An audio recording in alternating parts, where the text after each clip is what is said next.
پہلی بات تو یہ کہ انہوں نے مسلم کی حدیث کے الفاظ پورے نقل کیے ہیں، بخاری کی حدیث کے الفاظ پورے نقل نہیں کیے، کیونکہ مسلم کی حدیث میں کہ 2 رکعتیں کر کے پڑھتے تھے، اور بخاری والی اگر اس حدیث کو آپ تراویح کے مسئلے میں لے کر آ رہے ہیں تو بخاری کی حدیث پہلے ہونی چاہیے تھی اور پوری ہونی چاہیے تھی، مسلم کی حدیث ضمناً آ جاتی.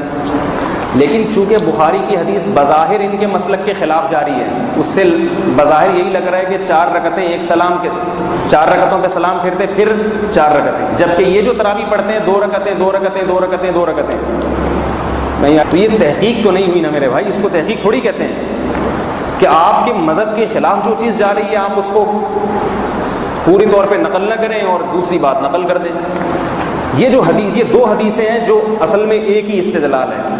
وہ کیا ہے؟ رسول اللہ صلی اللہ علیہ وسلم رمضان اور غیر رمضان تھے اور 3 وتر پڑھا. یہ حدیث ہے جس سے استدلال کرتے ہیں دیکھو بھی رمضان میں بھی وہ جو ہوتا تھا وہی، غیر رمضان میں وہی 8 ہی رکعتیں ہوتی تھی. اس کا جواب یہ ہے کہ یہ حدیث تہجد کے بارے میں ہے، تراویح کا اس میں کوئی تذکرہ نہیں ہے.